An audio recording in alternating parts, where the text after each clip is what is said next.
على فكرة البلياردو من الرياضات القديمة جدا، لعبها الأوروبيين بعد ما أخدوها من دول شرق آسيا، وهي في الأساس رياضة فيها تكتيك وتكنيك، لأن كتير جدا من حركاتها بتعتمد على النظريات الهندسية، الذكاء والتركيز والهدوء والفكر وحاجات كتيرة جدا بيحتاجها لاعب البلياردو وهو بيلعب بالشكل الاحترافي. أكيد ناس هتقول كل ده عشان الكرة تنزل البوكيت. في الشكل الاحترافي اللي هنشوفه مع بعض النهارده بنحتاج لأكتر من كده كمان. أقول لكم معلومة ممكن تبقى غريبة شوية، وهي ان لاعب البلياردو ممكن بيقطع مسافه 5 كيلو في الماتش الواحد، وده كله في لفه حوالين الترابيزه، وبيستخدم اكتر من 50 عضله في نفس الماتش.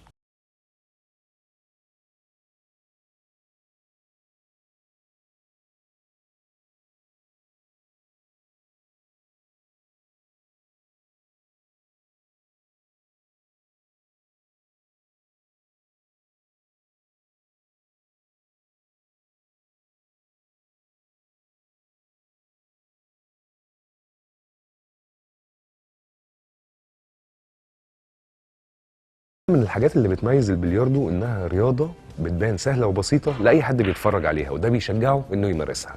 خليني اقول لكم ان هي بتعلم الصبر جدا والذكاء. في 3 انواع من البلياردو: الامريكاني والفرنساوي والانجليزي، وهنتعرف عنهم اكتر بشكلهم الاحترافي من نجوم منتخب مصر اللي مشرفيني في حلقه النهارده. بيكم مره تانية ولسه مكملين كلامنا معاكم عن البلياردو، وضيفي هو لاعب منتخب مصر وبطل افريقيا كابتن احمد جلال. ازيك كابتن؟ اهلا بيك. ايه اخبارك؟ تمام الحمد لله. يعني مش عارف ابتدي معاك من الاول ولا من الاخر، بس خلينا نتكلم بما ان احنا قلنا بطل افريقيا، نتكلم الاول عن بطولات افريقيا. انت خدت اخر 3 بطولات. الحمد لله، كسبت 3 بطولات افريقيا الاخرين في الست ريد. ومثلت مصر في بطولة العالم للمحترفين في تايلاند.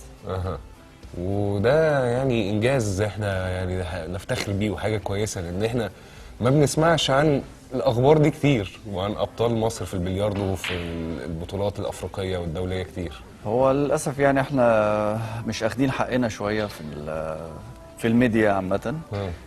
بس يعني الاونه الاخيره دي بدا يبقى فيه اهتمام شويه بالبلياردو وباللعيبه البلياردو، والتلفزيون بدا يصور معانا برضو كتير، ويصور البطولات اللي بتتعمل في مصر. لسه مكملين معاكم كلامنا عن البلياردو، وضيفتي هي كابتن مها حلمي، كابتن منتخب مصر للسيدات.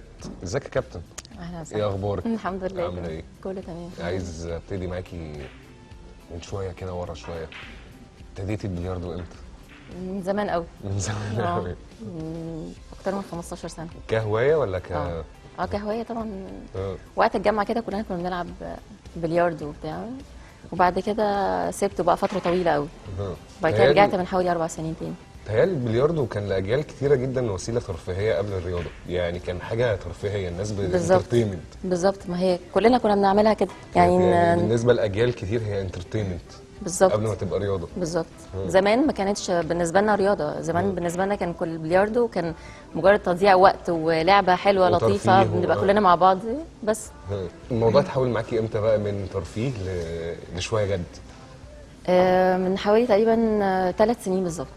ما كنت بلعب في نادي هليوبلس، وبعدين استاذ محمد القماح رئيس الاتحاد خدني انا وجانتين البارتنر معايا برضه بيلعب في نادي الصيد، ودخلونا على طول بطوله العالم بقى، كانت في شرم الشيخ.